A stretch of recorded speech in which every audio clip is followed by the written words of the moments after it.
नमस्कार साथियों, स्वागत है आपके अपने YouTube चैनल GSP एकेडमी में। फ्रेंड्स, आज हम लोग चर्चा करेंगे फैमिली प्लानिंग के बारे में। फैमिली प्लानिंग का मतलब क्या होता है? परिवार नियोजन। जैसा कि आप सभी को ज्ञात होगा कि अभी हाल ही का जो रिपोर्ट आया है उसमें हमारा देश भारत दुनिया के सभी देशों में से एक ऐसा देश बना है जो जनसंख्या की दृष्टि से पहला स्थान हासिल किया है। तो कहीं ना कहीं हमारे देश की जनसंख्या बहुत तीव्र गति से बढ़ रही है। इस पर विचार करना चाहिए। आप लोगों को जानकारी होगा कि प्रतिवर्ष 11 जुलाई को विश्व जनसंख्या दिवस मनाया जाता है और उस दिन क्या किया जाता है? परिवार नियोजन की जो भी विधियां हैं उसके बारे में प्रचार प्रसार किया जाता है। तो ज़्यादा देर ना करके इस वीडियो में हम लोग आगे इसके बारे में डिटेल में चर्चा करते हैं। और दूसरी बात क्या है कि यह है हाई स्कूल तथा इंटरमीडिएट दोनों परीक्षाओं में प्रतिवर्ष पूछे जाने वाला अति महत्वपूर्ण क्वेश्चन बनता है। तो हमारा पर्पज़ है कि जो भी हाई स्कूल और इंटरमीडिएट के विद्यार्थी हैं जिनको 2024 में बोर्ड परीक्षा देना है, वो लोग कृपया करके इस वीडियो को बहुत अच्छे तरीके से देखें। वैसे ये वीडियो सभी लोगों के लिए है, सभी लोगों के लिए इसलिए है क्योंकि ये सबको जागरूक होना चाहिए। परिवार नियोजन के बारे में सबको जानना चाहिए। गवर्नमेंट के द्वारा इस पर कई प्रकार के जागरूकता अभियान चलाए जाते हैं। तो इसके बारे में हम लोग इस वीडियो में चर्चा करेंगे। परिवार नियोजन होता क्या है? जन्म दर को नियंत्रित कर परिवार में सदस्यों की संख्या को सीमित रखना परिवार नियोजन कहलाता है। जन्म दर को नियंत्रित कर, यानी कि जो जन्म दर है उसको हम नियंत्रित कर लें, थोड़ा रोक लें, कर परिवार में सदस्यों की संख्या को सीमित करना या रखना परिवार नियोजन कहलाता है। या दूसरी भाषा में देखें यहाँ क्या है, विश्व में भारत ही पहला ऐसा देश था जिसने राष्ट्रीय स्तर पर संपूर्ण जन स्वास्थ्य को एक लक्ष्य के रूप में प्राप्त करने के लिए राष्ट्रीय कार्य योजना और कार्यक्रमों की शुरुआत की। इन कार्यक्रमों को परिवार नियोजन कहते हैं। इसका नया नाम अब परिवार कल्याण हो गया है। परिवार नियोजन की शुरुआत वर्ष 1951 में हुई थी। तो आप लोग को पता चल गया। अगर पूछा जाए वनडे एग्ज़ाम के लिए, जो वनडे एग्ज़ाम के एस्पिरेंट हैं उनके लिए इससे क्या बनेगा कि परिवार नियोजन कब लागू किया गया? तो वर्ष 1951 में क्या किया गया? परिवार नियोजन लागू किया गया। परिवार नियोजन का मुख्य उद्देश्य क्या होता है?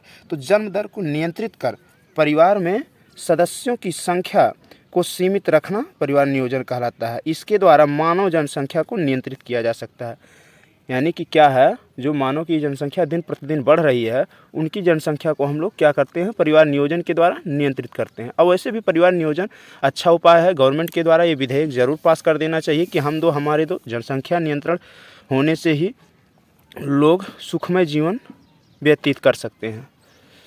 आगे है जनसंख्या को नियंत्रित करने के उपाय। शिक्षा का प्रसार है, रोजगार का विकास है, परिवार कल्याण संबंधी कार्यक्रमों को प्रोत्साहित करना, परिवार कल्याण संबंधी कार्यक्रमों को प्रोत्साहित देना।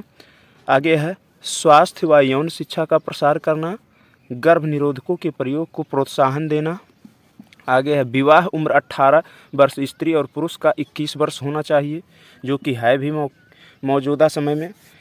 तो क्या है, अगर ये बात किया जाए जनसंख्या को नियंत्रित करने के क्या उपाय हैं, तो सबसे पहले शिक्षा ज़रूरी है। जब लोग शिक्षित रहेंगे तभी चीज़ों को समझेंगे, तभी क्या है इसके दुष्प्रभावों के बारे में जानेंगे।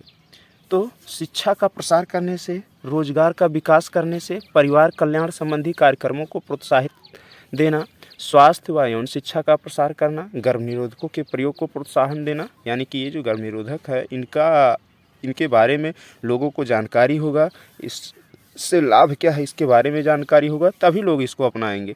आगे है विवाह उम्र 18 वर्ष स्त्री और पुरुष का 21 वर्ष होना चाहिए। ये तो सही है। आगे अब हम बात करेंगे परिवार नियोजन की विधियां। तो परिवार नियोजन की जो विधियां हैं, मुख्यतः परिवार नियोजन की विधियां निम्न हैं। पहला क्या है? गर्भ निरोधन विधियां। दूसरा है सगर्भता का चिकित्सीय समापन। अब इसमें क्या है, गर्भ निरोधन विधियां में ये निम्न 3 प्रकार की होती हैं। ये निम्न 3 प्रकार की होती हैं। पहला इसमें आएगा प्राकृतिक विधि। प्राकृतिक विधि क्या है? यह अस्थायी विधि है। यह है अस्थायी विधि। अस्थायी विधि क्यों इसको बोला गया? इसमें प्राकृतिक रूप से आवधिक संयम तथा स्तनपान अनावर्त आदि सम्मिलित है। यानी कि जो आवधिक संयम है उसको बरता जाए, उस दौरान क्या किया जाए? एक दूसरे से लैंगिक संपर्क ना स्थापित किया जाए तथा स्तनपान अनावर्त यानी कि जो जन्म के दौरान, जन्म के बाद एक बच्चे को 6 महीने तक माँ का दूध अनिवार्य होता है, उतना दिन कराया जाए तो ये क्या होगा, गर्भ निरोधन विधियों में प्राकृतिक विधि के नाम से जाना जाएगा। आगे हम बात करते हैं, आगे है बाधा विधियों द्वारा गर्भ निरोधन, यानी कि कुछ बाधाएं उत्पन्न कर दिया जाए जिससे क्या हो कि गर्भ ना ठहरे, ये चीज़ें। तो इसमें पहला पॉइंट जो बनेगा वो है क्या, इस विधि में यांत्रिक उपकरण जैसे कुछ आज के समय में टेक्निकल प्रक्रिया के द्वारा कुछ न कुछ उपकरण बना लिए गए हैं। इन उपकरणों का प्रयोग करके क्या किया जाता है, गर्भ निरोधन किया जा सकता है, यानी कि जो है परिवार नियोजन की एक ऐसी विधि है जिसको हम बाधा विधि के नाम से जानते हैं, बैरियर्स मेथड के नाम से जाना जाता है। तो इसमें क्या आएगा, कंडोम, दूसरा योनिधानी तथा डायाफ्राम, ये सब क्या है, यांत्रिक उपकरण माने जाते हैं जो कहीं ना कहीं बाधा विधियों द्वारा गर्भ निरोधन में सहायता करते हैं।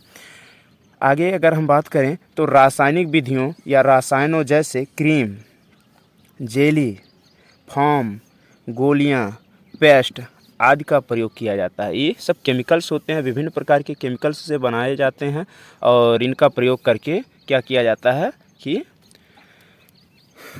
बाधा विधि में इसका प्रयोग किया जाता है। आगे है हार्मोनल गर्भ निरोधन के रूप में, जैसे प्रोजेस्टेरॉन हुआ और एस्ट्रोजन हुआ, ये दो ऐसे हार्मोन्स हैं जिनके सहायता से क्या किया गया है, कुछ मेडिसिन्स बना दिए गए हैं, जैसे मालाडी, सहेली आदि का प्रयोग किया जाता है। आप लोगों को जानकारी होगा कि सबसे पहले जो भारत में गर्भ निरोधन गोली बनाया गया वो क्या है, सहेली है और मालाडी है। वो कहाँ बनाया गया, तो CDRI का फुल फॉर्म होता है C for central, D for drug, R for research, I for institute. तो CDRI central drug research institute, ये कहाँ स्थित है, लखनऊ में स्थित है। वहाँ से क्या किया गया, मालाडी और सहेली दो गर्भ निरोधन गोलियाँ बनाई गई जिसका प्रयोग परिवार नियोजन के क्षेत्र में परिवार की संख्या को सीमित रखने के लिए किया जा रहा है। आगे है नार प्लांट कैप्सूल इम्प्लांट्स, यानी कि जो नार प्लांट कैप्सूल होता है उसको क्या किया जाए, अंतरोपण करा दिया जाए। 5 वर्ष तक यह काम करता है। जैसे नार प्लांट कैप्सूल इम्प्लांट करने से क्या होगा कि 5 वर्ष तक गर्भ निरोधन का कार्य करते हैं, यानी कि जो ये नार प्लांट कैप्सूल होता है ये 5 वर्षों तक काम करता है। ये प्रोजेस्टेरॉन के कैप्सूल हैं जिन्हें शल्य क्रिया द्वारा त्वचा के नीचे आरोपित कर देते हैं। ये कैप्सूल 5 वर्ष तक गर्भ निरोधन का कार्य करते हैं। ये चीज़ें शल्य क्रिया का मतलब यहाँ क्या होगा, जो ऑपरेशन किया जाता है, यानी कि चीड़-फाड़ आदि। आगे अब हम लोग देखते हैं, इसमें तीसरी विधि है गर्भ निरोधन का अस्थायी उपाय। गर्भ निरोधन का जो अस्थायी उपाय है, अभी तक तो है हम अस्थायी उपाय देखें, अब अस्थायी उपाय क्या है इसके बारे में जानते हैं। यह इसमें 2 प्रकार के, क्योंकि नर और मादा, मानव क्या है, एक लिंगी प्राणी है, नर अलग होते हैं मादा अलग होते हैं। तो नर में जो गर्भ निरोधन का अस्थायी विधि है इसको हम पुरुष नसबंदी के नाम से जानते हैं, और जो मादा में है उसे हम महिला नसबंदी के नाम से जानते हैं। तो यहाँ जो है पुरुषों में होने वाले शल्य क्रिया के द्वारा क्या किया जाता है कि जो वास डिफरेंशिया होता है, यानी कि जिससे स्पर्म टेस्टिस से पेनिस रीजन में पहुंचता है, उसको क्या किया जाता है, कट करके बांध दिया जाता है। इसके बारे में ट्यूबेक्टॉमी और वैसेक्टॉमी के बारे में हम नेक्स्ट वीडियो में डीप में चर्चा करेंगे, क्योंकि ये बोर्ड का इंपॉर्टेंट क्वेश्चन ये भी बनता है, इसलिए हम ट्यूबेक्टॉमी और वैसेक्टॉमी के बारे में आगे चर्चा करेंगे डीप में। फिलहाल यहाँ जो भी है शॉर्टकट में है वैसेक्टॉमी। यह पुरुषों में होने वाली प्रक्रिया है। क्या किया जाता है कि पुरुषों के वास डिफरेंशिया जो होते हैं उसको कट करके बांध दिया जाता है ऑपरेशन के द्वारा, जिस कारण से फिर स्पर्म क्या होते हैं, टेस्टिस से पेनिस में नहीं पहुंच पाते हैं, जिस कारण से वो वेजाइना में भी नहीं पहुंच पाएंगे। महिलाओं में होने वाले प्रक्रिया को, इसको हम ट्यूबेक्टॉमी के नाम से जानते हैं। ट्यूबेक्टॉमी क्या होता है, यह प्रक्रिया स्त्री में होने वाली है। जब फेलोपियन ट्यूब, जो महिलाओं में फेलोपियन ट्यूब होता है उसको कट करके ऑपरेशन के द्वारा काट करके बांध दिया जाता है, जिससे कि अंडाणु जो होते हैं, जो ओवम होता है, वो फिर यूट्रस में नहीं पहुंच पाता है, जिस कारण से अगर किसी महिला का पुरुष से संपर्क स्थापित हो रहा है तो उनके द्वारा प्राप्त किए गए स्पर्म ओवम से नहीं मिल पाते हैं, जिस कारण से निषेचन नहीं होता। जब निषेचन नहीं होगा तो जाइगोट नहीं बनेगा। जब जाइगोट नहीं बनता है तो एम्ब्रियो ना बन पाने के कारण क्या होता है, प्रेगनेंसी सफल नहीं होती है। आगे इसमें एक विधि आता है EMTP। EMTP का फुल फॉर्म होता है EMTP का फुल फॉर्म होता है EMTP। EM फार होता है मेडिकल, T फार होता है टर्मिनेशन, P फार होता है प्रेगनेंसी। इसका हिंदी होगा चिकित्सीय सगर्भता समापन। इसके बारे में भी हम डिटेल में चर्चा करेंगे, क्योंकि ये बोर्ड का इंपॉर्टेंट क्वेश्चन ये भी बनता है, इसलिए इसके बारे में हम डिटेल में चर्चा करेंगे। फिलहाल यहाँ EMTP का मतलब आप लोग जान लीजिए। EMTP का मतलब होता है मेडिकल टर्मिनेशन प्रेगनेंसी।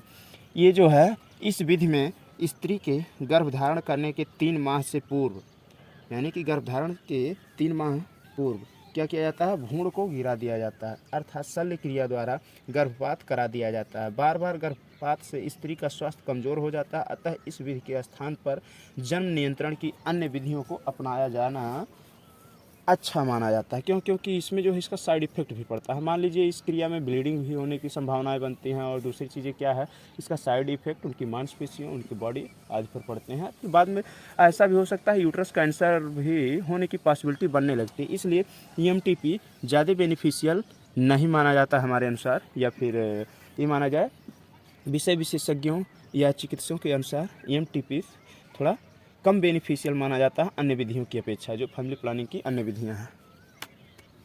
चलिए आगे हम लोग देखते हैं। इसमें एक फ्लो चार्ट है हमारे पास। इस फ्लो चार्ट के द्वारा हम फैमिली प्लानिंग को आप लोगों को बहुत ही अच्छे तरीके से समझाने का प्रयास करूंगा, इसलिए हमारे वीडियो को बहुत ही केयरफुली से आप लोग देखिएगा, क्योंकि कुछ चीज़ें ऐसी होती हैं जो रट्टा नहीं मारी जा सकती हैं। समझना बेहद ज़रूरी होता है। जैसे पंडित जी लोग कहते हैं दान धर्म किया हुआ चीज़ हम लोग के साथ जाता है, वैसे हम ये कह रहे हैं कि जो चीज़ हम समझे रहेंगे वही हमारे परीक्षा हाल में काम करेगा, ना कि रट्टा मारने। रट्टा मारने वाली चीज़ें मैक्सिमम समय तक नहीं रुकती हैं, वो कुछ एक सीमित समय तक रहती हैं, उसके बाद भूल जाती हैं। इसलिए हम लोग को समझना बेहद ज़रूरी है।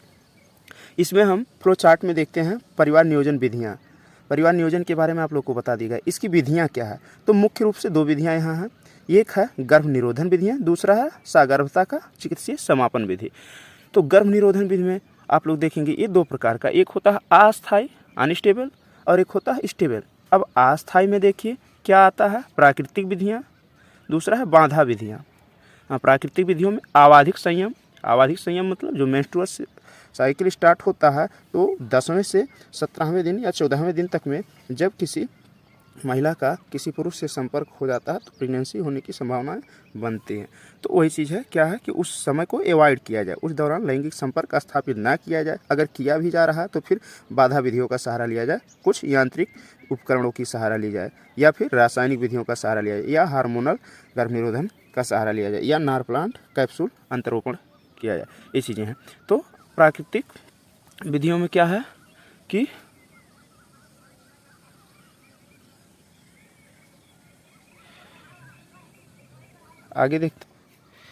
इसमें आगे देखते हैं। थोड़ा सा कुछ स्क्रीन प्रॉब्लम आ गया था।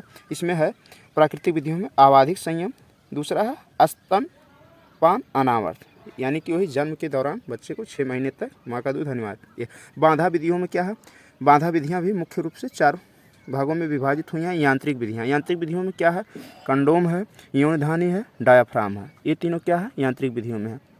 फिर रासायनिक विधियाँ क्या है, क्रीम है, जेली है, पेस्ट है, फोम गोली है, ये चीज़ें ये रासायनिक, क्योंकि विभिन्न प्रकार के रसायनों से बने हुए हैं। आगे है हार्मोनल गर्भ निरोधन, तो माला डी और सहेली, ये 2 टैबलेट ऐसे हैं जो ये 2 कैप्सूल ऐसे हैं जो प्रोजेस्टेरॉन और एस्ट्रोजन की सहायता से बनाए जाते हैं और CDRI लखनऊ के द्वारा बनाए गए हैं। ये हार्मोनल गर्भ निरोधन है, क्योंकि जो प्रोजेस्टेरॉन होता है और एस्ट्रोजन यही हमारे प्रेगनेंसी हार्मोन्स बोले जाते हैं, और इनको क्या किया जाता है, इनकी प्रभावता को कम कर दिया जाता है। आगे है नार प्लांट कैप्सूल अंतरोपण, ये जो है आप लोगों को बताया गया कि शल्य क्रिया के द्वारा त्वचा के नीचे ये प्रोजेस्टेरॉन के बने कैप्सूल होते हैं, इनको दबा दिया जाता है। ये है। आगे हम इसमें अस्थायी विधि की बात करते हैं। अस्थायी विधियों में वैसोक्टॉमी या नसबंदी जो पुरुषों में होने वाली प्रक्रिया, ये प्रक्रिया क्या होती है, वैसोक्टॉमी। वैसोक्टॉमी मीन्स यहाँ VAS से लिया गया है वास डिफरेंशिया। तो वास डिफरेंशिया को क्या किया जाता है, ऑपरेशन के द्वारा शल्य क्रिया के द्वारा कट करके बांध दिया जाता है। ये है, इसलिए ये प्रक्रिया पुरुषों में होती है और इन्हें हम नसबंदी के नाम से जानते हैं, जो कि अस्थायी विधि मानी जाती है जनसंख्या को रोकने की। आगे है ट्यूबेक्टॉमी या नलबंदी। तो ट्यूबेक्टॉमी क्या होता है, किसी ट्यूब किस में पाया जाता है, तो फेलोपियन ट्यूब महिलाओं में पाया जाता है। अगर फीमेल रिप्रोडक्टिव ऑर्गन की चर्चा हम लोग आगे किसी वीडियो में करेंगे, नेक्स्ट वीडियो में, तो उसमें फीमेल रिप्रोडक्टिव ऑर्गन का हम स्ट्रक्चर बना करके आप लोगों को ज़रूर दिखा देंगे। तो उसमें क्या होगा कि एक फेलोपियन ट्यूब मिलेगा, फेलोपियन ट्यूब को कट करके ऑपरेशन के द्वारा, शल्य क्रिया के द्वारा इसको काट करके बांध दिया जाता है, जो कि ट्यूबेक्टॉमी के नाम से जाना जाता है। इसको हम नलबंदी के नाम से भी जानते हैं। ये क्या काम करता है, ओवम को यूट्रस में नहीं पहुंचा पाता, या जो तुम्बिका क्षेत्र होता है जिस स्थान पर इस पर के पहुंचने से निषेचन होता है वो नहीं हो पाएगा। तो फ्रेंड्स इस वीडियो में इतना ही, मिलते हैं फिर नेक्स्ट वीडियो में। Friends please like, subscribe and share करना ना भूलें। आपको ये वीडियो अच्छा लगा हो तो कमेंट करके सुझाव दें, जहाँ भी कोई कमी हो आप वो कमेंट बॉक्स में कमेंट करें। धन्यवाद।